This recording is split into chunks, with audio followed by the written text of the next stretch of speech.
Buenos días a todos. Quiero saber si me escuchan bien. Buenos días, sí se Buenos escucha. días. Sí, se escucha. Ok.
Me confirman si se puede ver la pantalla. Sí se ve. Si se ve la presentación.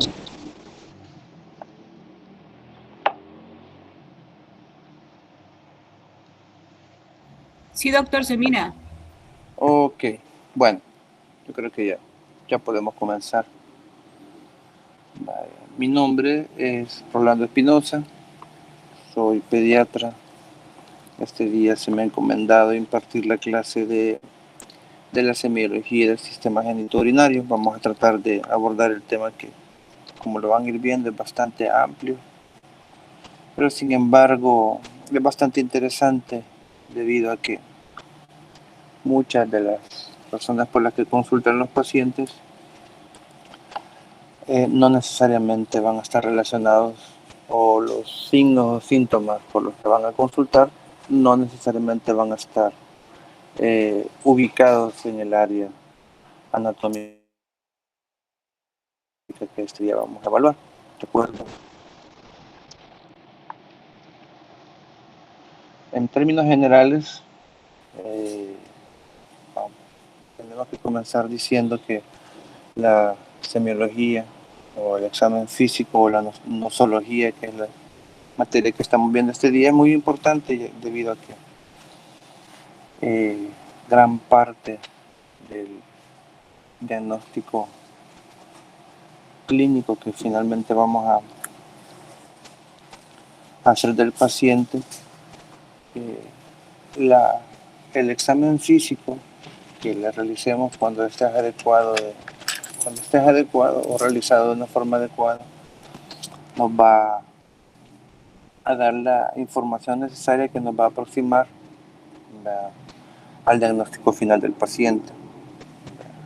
Por eso es importante adquirir esas habilidades, ya sea teóricas como técnicas, para el abordaje adecuado del paciente. Podemos decir que en medicina existen varios métodos diagnósticos que son complementarios, que también aplican cuando hay sospecha de enfermedad renal. Ya hablando del tema, es importante la historia clínica del paciente, es decir, la entrevista que le podamos realizar y el examen físico combinado. Primero la entrevista para hacer un examen físico orientado y finalmente hacer un juicio clínico. Es importante también conocer sobre las principales afecciones, ya sea del área geográfica o del área que en este caso abordamos, que es el área pediátrica, como principales causas de afecciones del aparato genitourinario. Dependiendo de esto, de la evaluación que nosotros realicemos, vamos a poder indicar y hacer mejor uso de los recursos que tengamos, ya sean estas pruebas de laboratorio, estudios de imágenes, y si en algunos casos es necesario, pues hacer algún abordaje tomando una biopsia y posteriormente hacer las pruebas terapéuticas si aún así tuviéramos dudas. En general, las manifestaciones clínicas más frecuentes del aparato genitourinario están descritas en este cuadro. Durante la charla vamos a ir abordando en términos generales.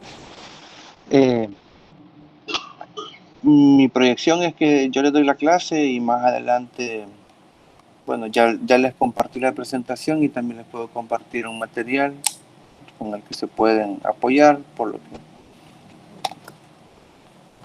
con lo que pueden ampliar más o menos la información que les voy a dar este día. Bueno, retomando en donde nos habíamos quedado, como les estaba diciendo,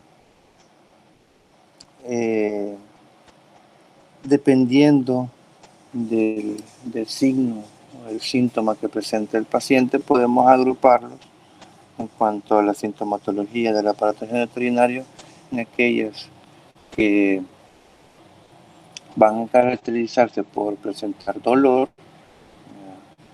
y en este caso tenemos la lumbalgia, el cólico renal, la cistalgia, la disuria, que más adelante lo vamos a hablar. Y en cuanto a la calidad o las características de la orina, podemos hablar de hematuria, piuria, coliuria, neumaturia, proteinuria. Y por otra parte también tenemos aquellos signos o síntomas que están relacionados con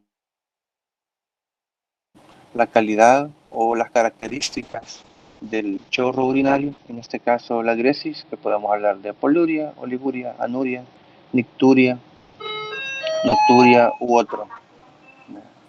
Y en el caso de la micción, en esa parte estamos hablando si el acto de la micción o el orinar se caracteriza por una retención, por algún tipo de inconvenientes para efectuar la correcta micción. Aquí esto es para que recordemos anatómicamente dónde están ubicados los riñones. En términos generales, estos son los vasos que los nutren, arteria y vena renal de llegada y de salida respectivamente. son órganos que están retroperitoneales íntimamente relacionados con el páncreas, una porción del intestino delgado que es el duodeno, con sus uréteres saliendo de la pelvis. Las diferencias generales entre el aparato genitourinario masculino y el femenino. De acuerdo, va. Entonces, como ya les había dicho, es importante la entrevista del paciente. Muchos de los problemas van a ser casi exclusivos del sexo masculino y otros van a ser casi exclusivos del sexo femenino. Así también tenemos que ser juiciosos e investigar todos aquellos antecedentes personales, familiares, comórbidos que tenga el paciente o antecedentes patológicos previos que nos van a servir para orientar nuestro examen físico. Es importante que a la hora de hacer el examen físico evaluar todos aquellos datos o signos que nos puedan ayudar. Entonces,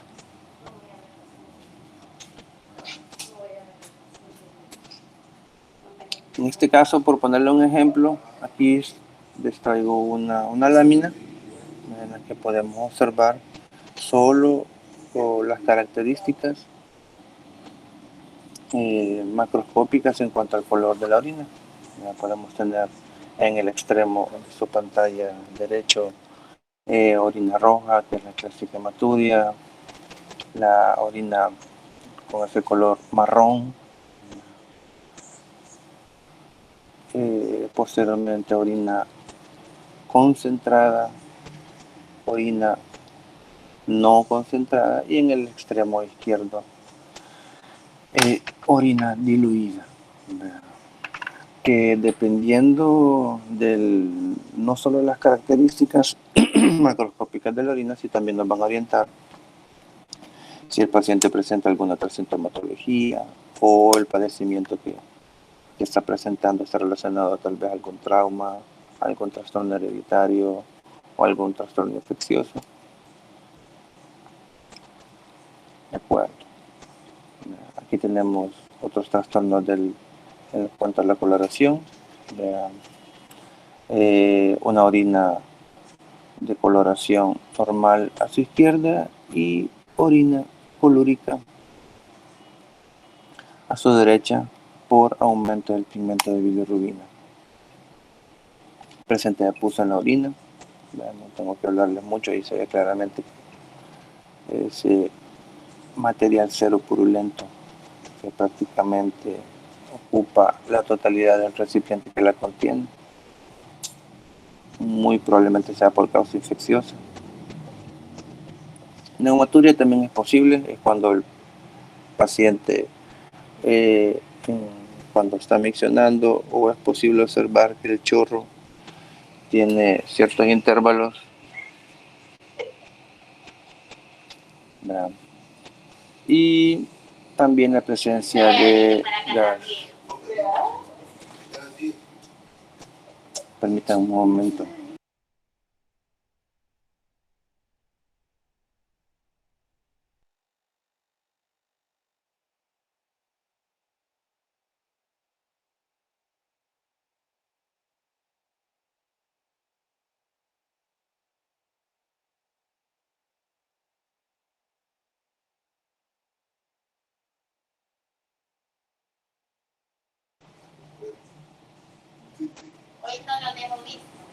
Perdón, pues sí, continuemos. Aquí podemos observar la espuma característica en la orina que es con alto contenido de proteínas, ya sea por que generalmente esto lo que está traduciendo es una enfermedad glomerular en el que se ha vencido la barrera y se están pasando todas las proteínas a la orina. Así, de esta forma, como les habíamos comentado, en cuanto a las alteraciones en la diuresis, podemos hablar de una poliuria en cuanto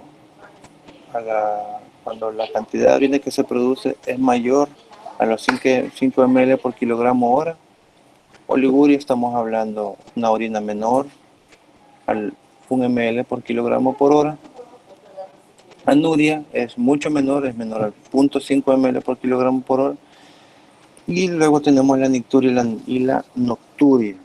La nicturia, que es la micción frecuente durante la noche, y la nocturia, que es la necesidad de levantarse cuando el paciente ya está dormido a orinar, pero no se orina. Ese es otro término.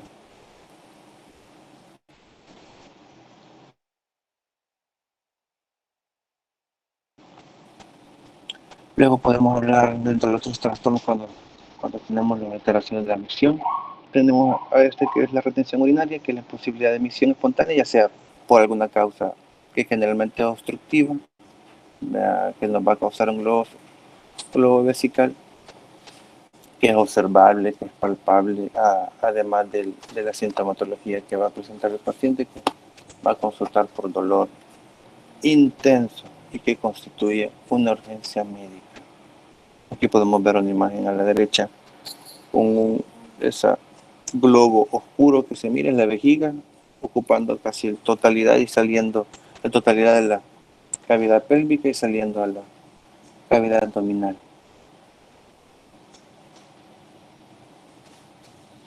Así también tenemos lo que se refiere a la incontinencia vesical, que es la imposibilidad para retener la orina.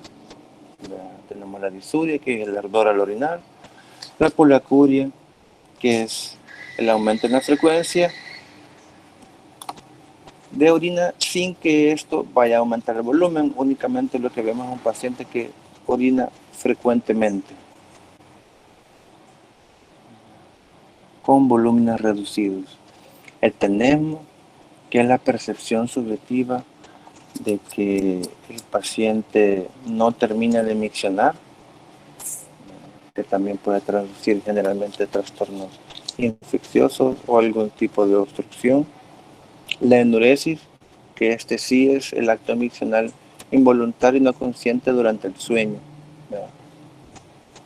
A diferencia de la nocturia, que el paciente sí está consciente y se levanta a orinar, o por lo menos avisa, en el caso del área que estamos, que es en pediatría.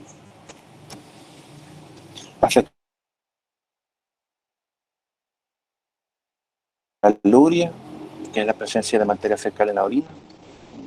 Esto generalmente se debe a alguna comunicación o fístula que se encuentra entre el colon y la vejiga. La hematospermia, que es la presencia de sangre en el semen. La orquialgia, que es en el dolor en el testículo. Que generalmente tenemos que discriminar si se trata de una afección.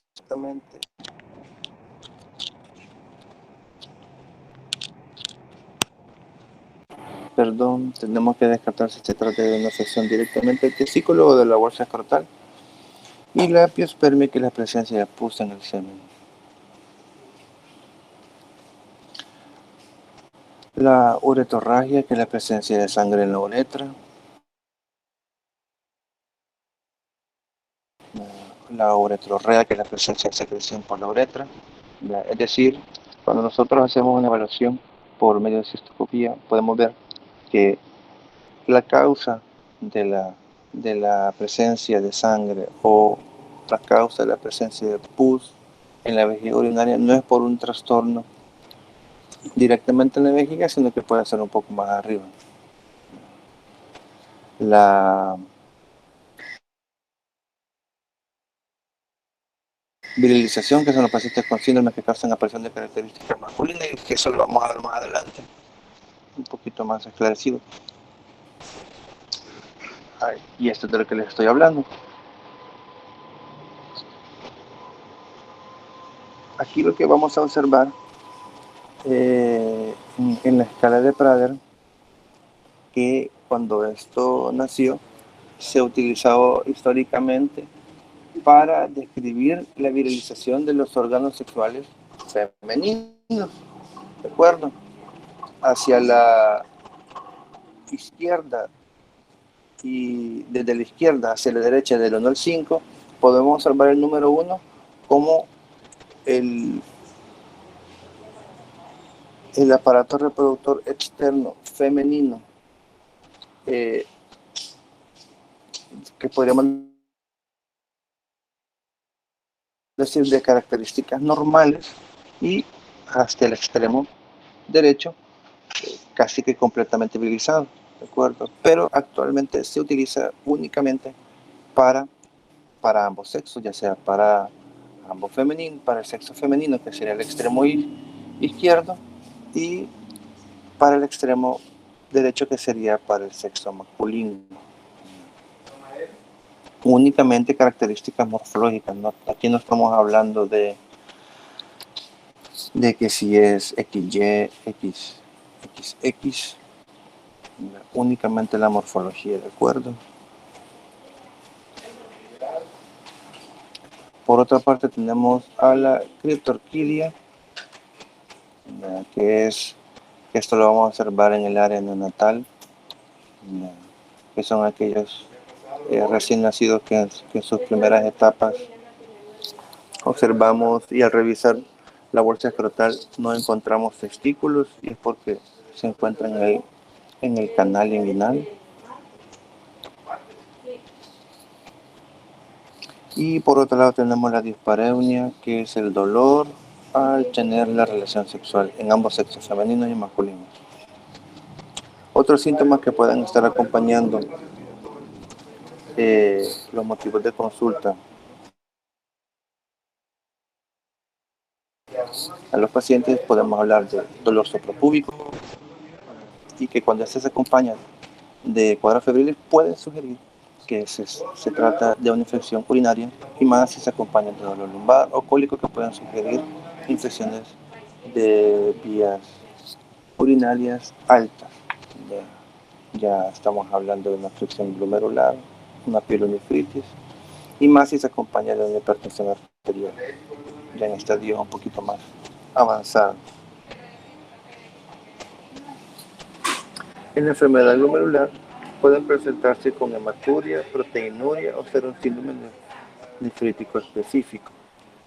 Es importante, como para que lo sepan, que no siempre cuando la orina está coloreada de color rojo va a ser hematuria, también puede ser la presencia de otro pigmento, pero esto tenemos que discriminar si el paciente realmente tiene la sintomatología que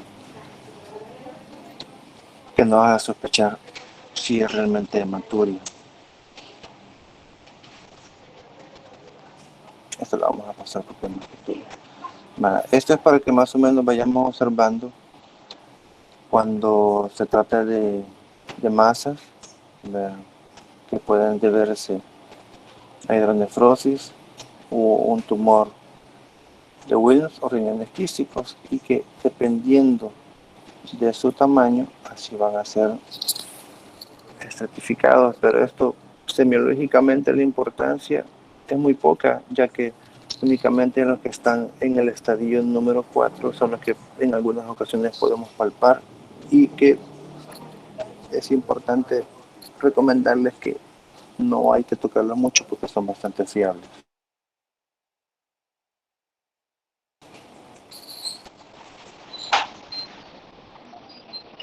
Dentro de las patologías más frecuentes que tenemos en la infancia, tenemos el reflujo vesicolateral,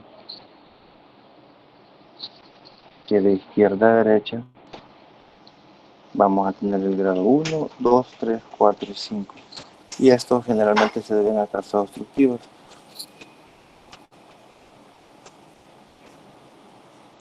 Aquí tenemos una cistoscopía con contraste, en el que podemos observar un llenado vesical normal, aparentemente, pero únicamente se colorea el riñón izquierdo, el derecho no se observa.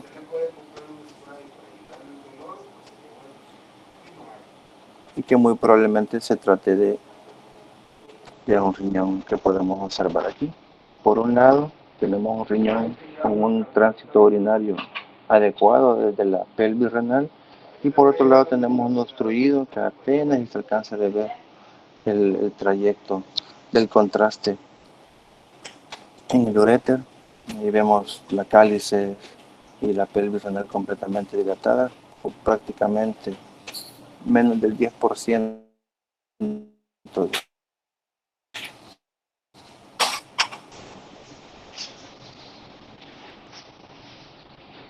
de la corteza renal afectada, perdón, conservada. Muy probablemente también se esté combinado con una hidronefrosis.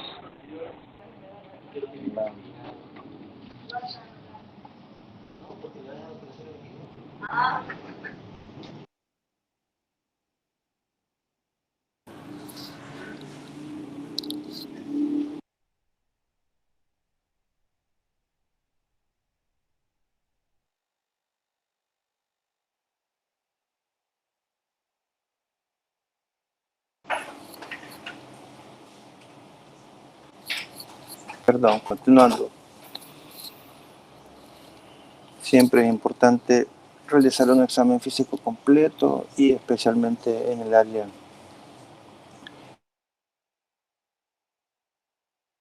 genitourinaria es importante siempre tomar en cuenta la presión arterial como un signo tardío, pero sin embargo que nos puede estar traduciendo una enfermedad renal de base.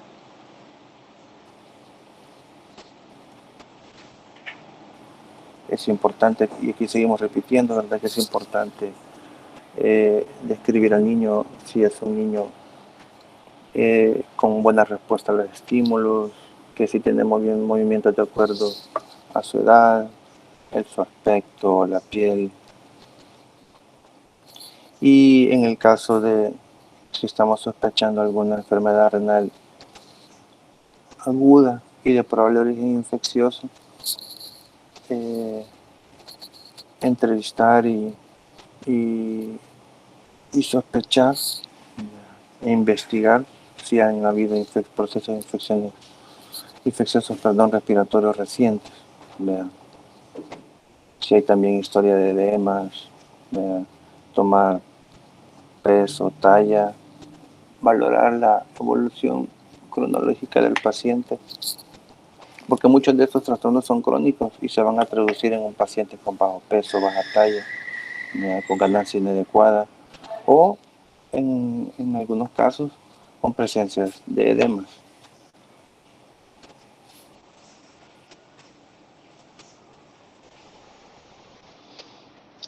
Verificar el estado de hidratación de los pacientes. Como ya sabemos, el riñón se encarga de filtrar y la producción de la orina.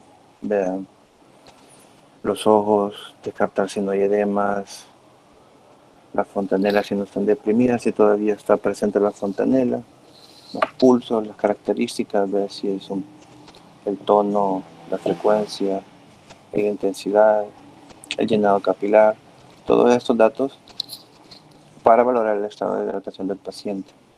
La evaluación oftalmológica para descartar afecciones a través del fondo de ojo, en el que podemos observar tal vez alguna hemorragia o dilataciones de la vasculatura ocular. En cuanto al cuello, el cabello, los oídos, a veces hay anomalías que el paciente son congénitas y que podemos observarlas con algunos orificios por la persistencia de los arcos bronquiales o la presencia de algunos apéndices o algún trastorno en cuanto a la formación del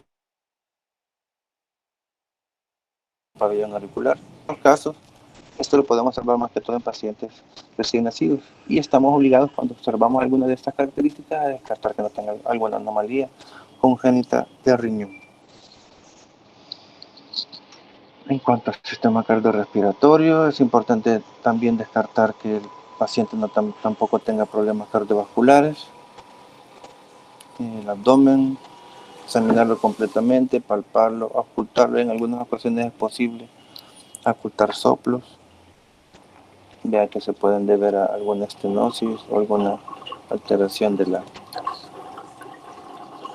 vasculatura renal.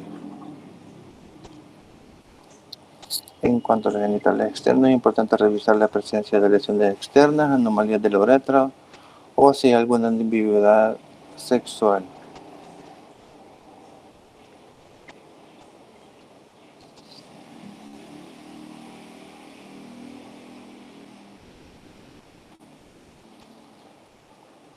De los síntomas urinarios ya hablamos un poco, ¿verdad? Que tenemos que describirlos completamente.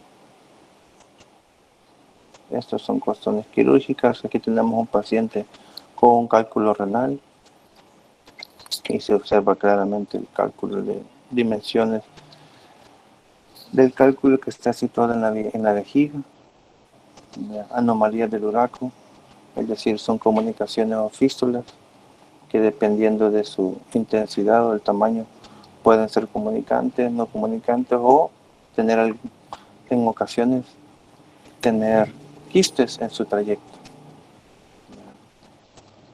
Esta es una imagen de lo que ya hablamos, de reflujo vesicoureteral, un riñón medianamente obstruido, un uréter y el otro que no se observa.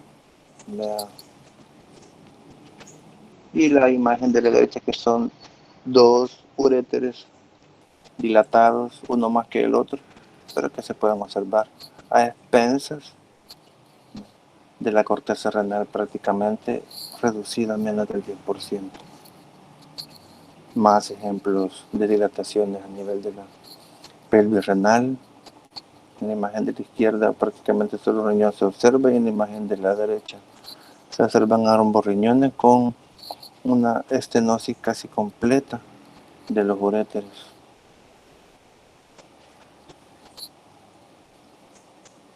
Aquí tenemos más imágenes de uréteres.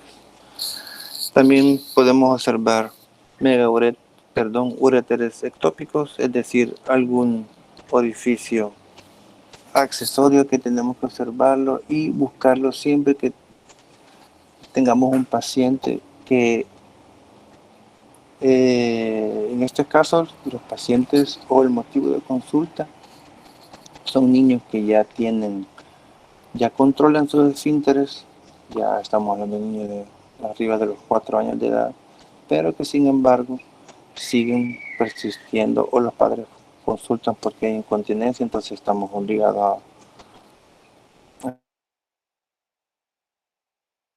a examinarlos. Vale. Yo voy a llegar hasta aquí, ya se me acabó el tiempo, pero sin embargo les voy a compartir la clase. Desgraciadamente he tenido inconvenientes, comencé la clase tarde y ayer no pude darles, pero cualquier cosa, yo como ya les comenté, les voy a compartir la información y quedo a sus órdenes. Que tengan buen día. Gracias, doctor. Doctor.